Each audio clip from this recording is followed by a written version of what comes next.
देखिए विद्यार्थी मित्रों, आज हम कक्षा 9वीं भूगोल पाठ 4 बाह्य प्रक्रिया भाग 2 हिमानी के कार्य एवं भूरूप। हमने नदी के कार्य देखे, नदी द्वारा निर्मित भूरूप देखे और अब देखेंगे हिमानी के निर्मिति और हिमानी के द्वारा जो हिमानी कार्य करती है और उसके द्वारा जो भूरूप निर्माण होते हैं और हिमानी की निर्मिति कैसे होती है। तो हिमानी जो है, जब जिस प्रदेश में तापमान द्रवणांक बिंदु से कम हो जाते हैं, मैं आपको इसका एक ऑडियो भी दूंगा और उसमें अधिक स्पष्टता से आपको बताऊंगा।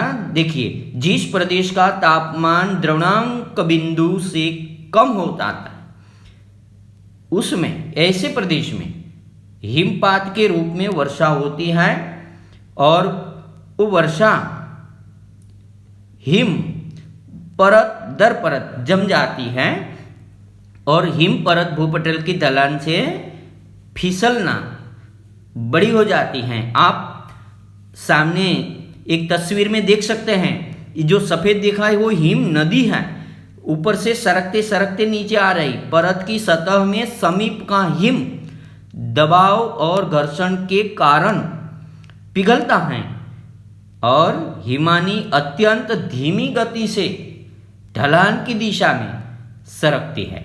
तो ये हिमानी की निर्मिति और हिमानी किस तरह से वो आगे बढ़ती है।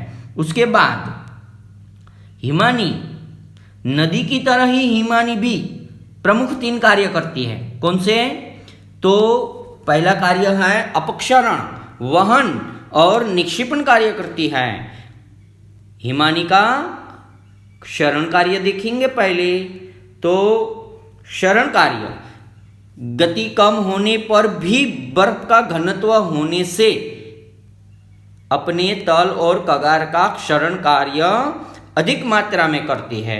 देखिए, वो जहाँ से गुजरती हैं तो नीचे जमीन का जो भाग है वहाँ पर क्षरण कार्य करती है और क्षरण कार्य करने से एक नई जो भूरूप तैयार होते हैं, हिमगह्वर तैयार होते हैं, यू आकार की घाटी तैयार होती है, यहाँ पर दिया है, और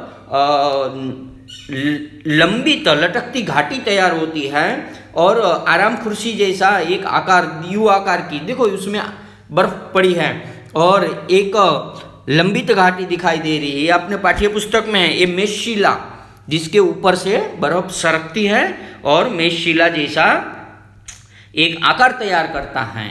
तो इसी प्रकार से हिमानी ये कार्य करती है और हिमानी के जो निक्षेपण कार्य है वो हिमानी का प्रमुख निक्षेपण कार्य है। उसके भी 4 प्रकार है।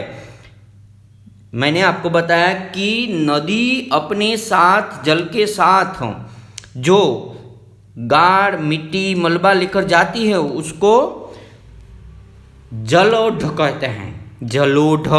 और हिमानी जो साथ में लेकर जाती मिट्टी, मलबा, उसको हिमोढ़ कहते हैं। तो हिमोढ़ के 4 प्रकार हैं: भू हिमोढ़, पार्श्व हिमोढ़, मध्य हिमोढ़ और अंत्य हिमोढ़। आप पाठ्यपुस्तक में 32 पेज पर देख सकते हैं। तो ये हिमानी के कार्य हैं और हिमानी के द्वारा निर्मित भू रूप है। अब हम देखेंगे पवन के कार्य एवं भूरूप। पवन जो है, हवा की हलन चलन को पवन कहते हैं। सीधी सादी व्याख्या करनी है तो गतिमान हवा को पवन कहते हैं। पवन दिखाई देता नहीं, लेकिन महसूस होता है कि आया पवन और गया पवन, अपने को छू कर निकल जाता है। पवन के प्रमुख कार्य, पवन प्रमुख कार्य कहाँ करता है? तो मरुस्थलीय एवं कम वर्षा के क्षेत्र में अधिक प्रभावशाली होते हैं। इन प्रदेशों में भौतिक अपक्षरण अधिक मात्रा में होने से चट्टानों का चूरा एवं रेत अधिक प्रमाण में फैली होती है, वहाँ पर ये प्रभावशाली कार्य करता है।